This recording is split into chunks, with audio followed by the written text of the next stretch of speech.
যে এই আপনার যে দখলদার বাহিনী তারা কখন যাবে, তারা যাওয়ার পরপর একটা ইনক্লুসিভ ইলেকশনের কথা কিন্তু ওয়াকার সাহেব আজকে বলেছে, আপনি শুনেছেন? জি। So what does inclusive election মিন?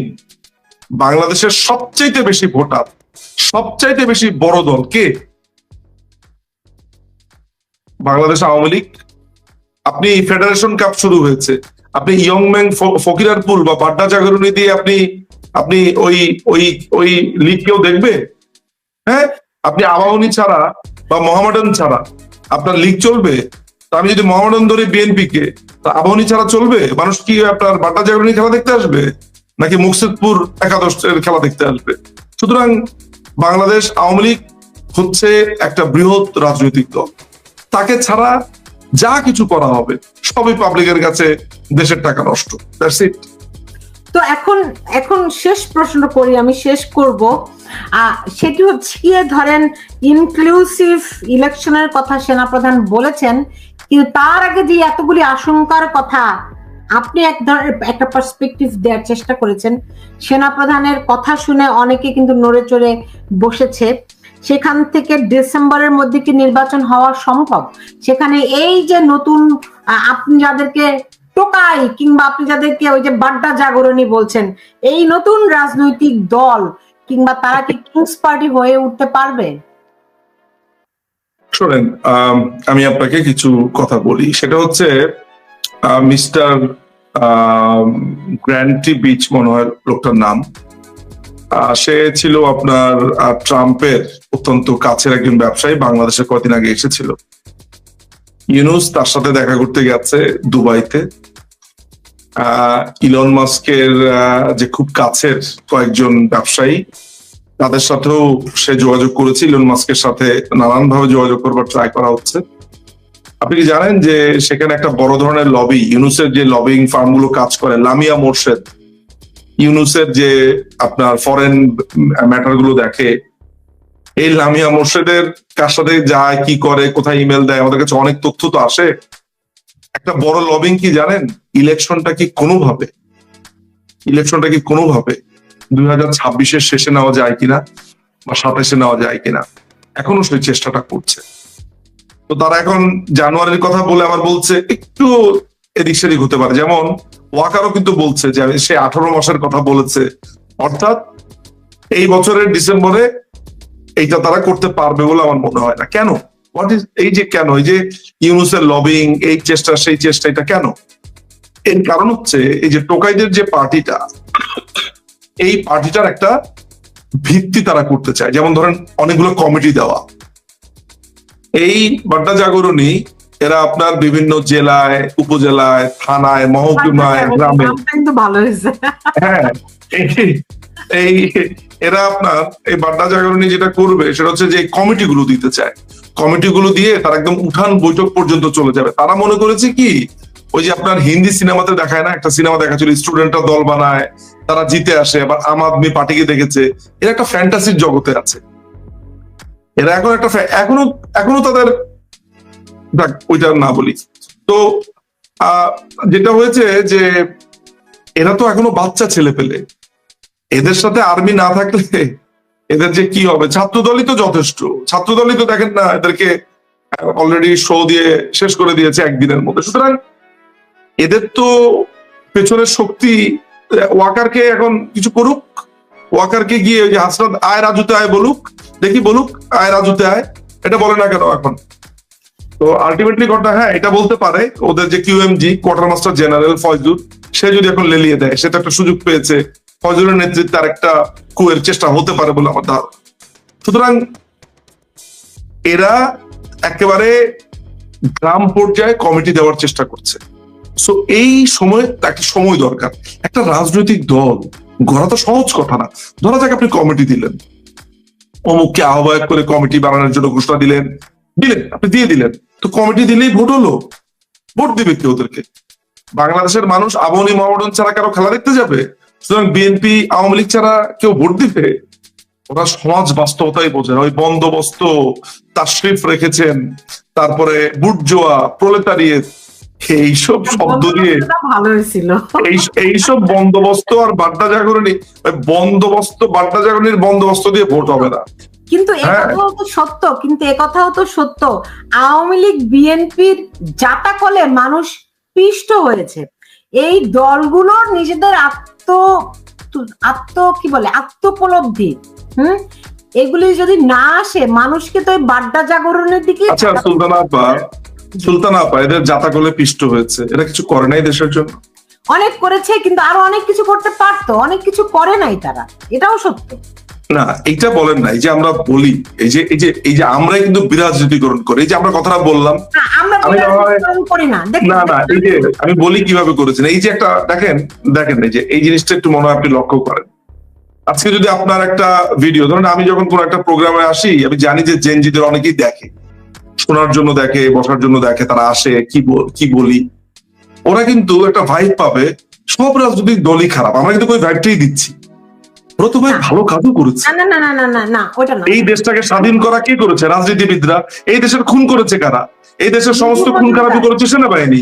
শুনুন ভাই, সেটা হচ্ছে যে জন্ম থেকে মৃত্যু পর্যন্ত মানুষকে রাজনীতির মধ্যে দিয়ে যাইতে হয়, এর কোনো বিকল্প নাই। এবং রাজনীতিতে অনেক রকম লুফলস থাকে, সেই লুফলস গুলো প্রতিনিয়ত আমাদেরকে মানে রেকটিফাই করে আগাইতে হয়। ধরেন আমি আছি আমেরিকায়, আপনি আছেন ইংল্যান্ডে, কত পুরনো তাদের দেশ, রাইট? এই আমেরিকারই 250 বছরের গণতন্ত্র, তারপরে কত কেওয়াটিক অবস্থা, তাই না? তারপর রিপাবলিকান পার্টি, ডেমোক্রেটিক পার্টি, মার কাট আমাদের দেশে যেমন আওয়ামী লীগ বিএনপি, এদেরও তো এখানে আওয়ামী লীগ বিএনপি, যেমন আপনার দেশে লেবার পার্টি, আর এরা একই তো, রাইট? তো তার মধ্যেও মানুষ একটা মানে মানুষ নিজেদেরকে উন্নয়নের দিকে এগিয়ে নিয়ে যায়। বাংলাদেশে যতটুকু উন্নয়ন হয়েছে নিঃসন্দেহে রাজনীতির হাত ধরে হয়েছে, কোনো সন্দেহ নেই। ধরেন 75-এর পরে 91 পর্যন্ত বাংলাদেশকে স্থবির করে রাখা হয়েছে। বাংলাদেশে মুক্তিযুদ্ধ থেকে শুরু করে সবকিছু মানে গণতন্ত্রের যাত্রা শুরুই হয়েছে 91 থেকে, যদি ধরি বাংলাদেশের নবযাত্রা, একটা নতুন যাত্রা, রাইট? এর আগে বাংলাদেশের কি, ধরেন আমার ছোটবেলায় এর সাথে অন্ধকার আমল গেছে, রাইট? আপনারা হয়তো তাই গেছে, আমরা বড় হয়েছি ওই সময়টাতে, রাইট? এই 80 দশকে। হ্যাঁ। তো এখন রাজনীতিবিদদের কোনো বিকল্প নেই, কিন্তু রাজনীতিবিদদের মানুষের প্রতি আরেকটু ভালোবাসা থাকা দরকার। আপনার এখন রাজনীতি করে কারা? আমার তো মনে আছে আমি যখন স্কুলে পড়ি তখন পত্রিকায় ছাপা হতো যে আওয়ামী লীগের কত % ব্যবসায়ী মনোনয়ন পেয়েছে, বিএনপি থেকে কত % ব্যবসায়ী মনোনয়ন পেয়েছে, কতজন সেনা কর্মকর্তা মনোনয়ন পেয়েছে। এখন আর এইসব খবরের দরকার হয় না, কারণ রাজনীতিবিদ। এখানেও আমার একটা দ্বিমত আছে। আচ্ছা, দ্বিমত আপনি বলেন, কিন্তু এটাই তো সত্যি কথা যে রাজনীতি, ওই যে জিয়াউর রহমান বলেছিলেন না যে একজন সেনাবাহিনীর অবসরপ্রাপ্ত কর্মকর্তা, পলিটিশিয়ানস না একজন, এটা ঠিক যে একজন সেনাবাহিনীর কর্মকর্তা যদি রাজনীতি করতে চান, করতে তো পারেন। একজন ব্যবসায়ী, কিন্তু অপরাধ আমরা যেটাকে বলি, আমরা যে ট্র্যাপে পড়ে গেছি আসলে, যে ব্যবসায়ীরা রাজনীতিকে তাদের ব্যবসায়ের একটা টুলস হিসেবে ব্যবহার করেছেন, সেটা অপরাধ। তো ব্যবসায়ী রাজনীতিতে আসা অপরাধ না? না, অপরাধ। দেখুন কেন রাজনীতি একটা পেশা, এটা আজকের দিনের পেশা না। রাজনীতি করাটাই একটি পেশা, এটা ঐতিহাসিক ভাবে পেশা। এখন আপনার যদি আরো 10টা ধান্দা থাকে, আরো 10টা প্রেক্ষাপট থাকে, আপনি মানুষের জন্য কাজটা করবেন কিভাবে? তখন তো আপনার মাথা। তাহলে আপনি বলতে চাইছেন যিনি একজন আইনজীবী, তিনি যখন রাজনীতিটা করেন তার জেলার জন্য, উপজেলার জন্য, তিনি তার আইন পেশাটা চালিয়ে যেতে পারবেন না? না, তখন তো কনফ্লিক্ট অফ ইন্টারেস্ট হয়। কিভাবে কনফ্লিক্ট অফ ইন্টারেস্ট হয়?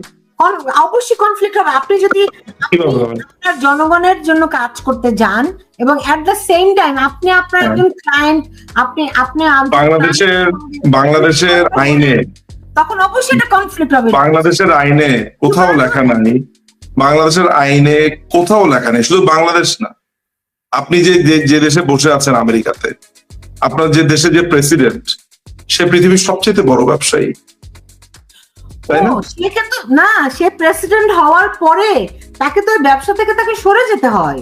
না, তিনি ব্যবসাতে সেটা সরে যেতে হবে, কিন্তু যারা কংগ্রেসম্যান, তাই না, ওনার এথিক্স কমিটি বলেন, ওর আরো যে কমিটিগুলো রয়েছে এখানে, সেই কমিটিগুলো ধরেন কথার কথা, ওয়াশিংটন ডিসিতে ডোনাল্ড ট্রাম্পের একটা হোটেল আছে, সেই হোটেল উনি প্রেসিডেন্ট হলেই বুকিং এর হার বেড়ে যায়, রাইট?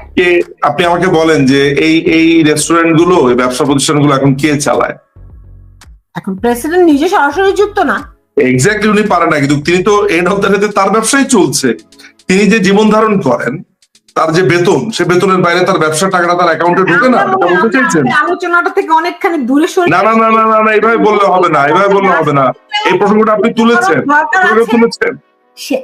আপনি যেটা বলতে পারেন যে রাজনীতিকে কোনো মানুষ কনফ্লিক্ট অফ ইন্টারেস্ট তখন হবে যখন তার পেশার সাথে তার রাজনীতির দ্বন্দ্ব হবে, যেখানে আপনার আইনটা ভাঙার সম্ভাবনা আছে।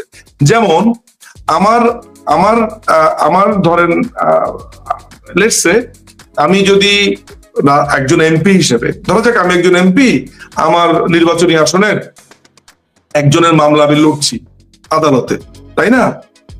আমি যদি ধরেন এই এমপিত্বের প্রভাবটা খাটাই ওই আদালতের মধ্যে, তাই না, তখন সেটা অন্যায় হবে।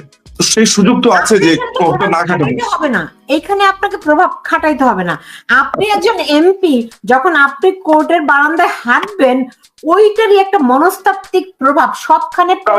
তাহলে আমার চেম্বার থেকে, ঠিক আছে না, ঠিক আছে, প্রভাবটা না, এই প্রভাবটা এই মনস্তাত্ত্বিক বলছেন তো। ধরা যাক আমার চেম্বার থেকে একটা মামলা গেল, আমি 5 বছর ধরেন আমি কোনো ধরনের মামলা মোকদ্দমা লড়লাম না, তাই তো?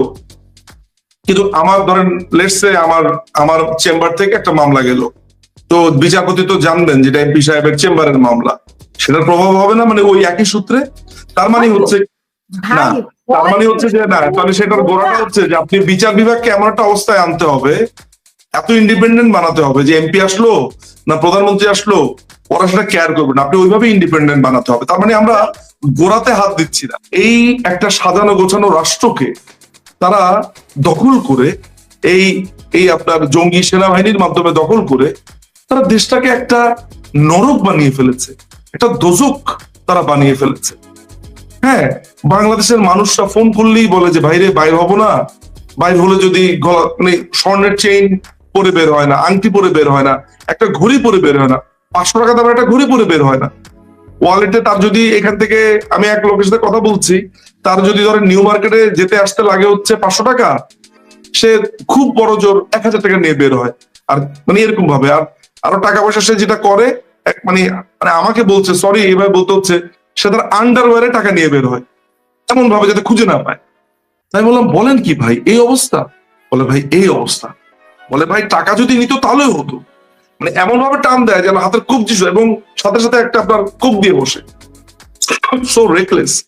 জি, এখন এই যে নাহিদ সার্জিস, এই যে মানে শিশু উপদেষ্টা যাদেরকে বলা হতো, তারা তো পদত্যাগ করলেন, তারা রাজনৈতিক দল গঠন করলেন, তো এদের ভবিষ্যৎ কি কি আছে এদের কপালে, এদের ভাগ্যে?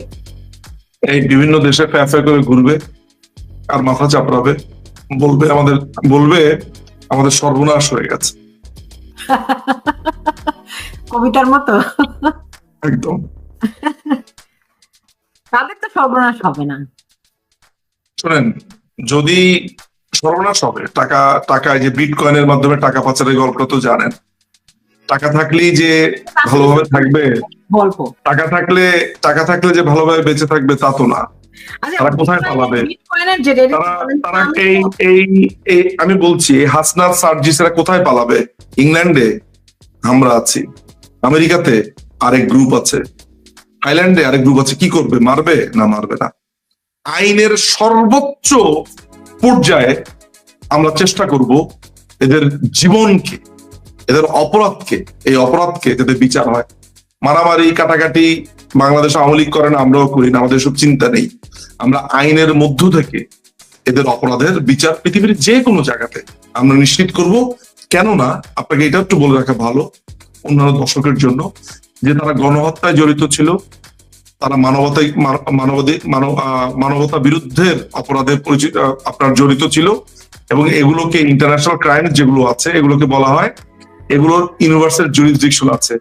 অর্থাৎ এইসব অপরাধ করে কেউ যদি পৃথিবীর যে কোনো জায়গাতেই লুকায়, তাহলে ওই দেশ সে অপরাধের বিচার করতে পারবে। অর্থাৎ বাংলাদেশে তারা যে গণহত্যার সাথে জড়িত ছিল, এইটা করে ধরেন ইংল্যান্ডে তারা এসে লুকালো, ইংল্যান্ডের আদালতে তাদের বিচার সম্ভব, তাদেরকে কাঠগড়াতে নেওয়া সম্ভব।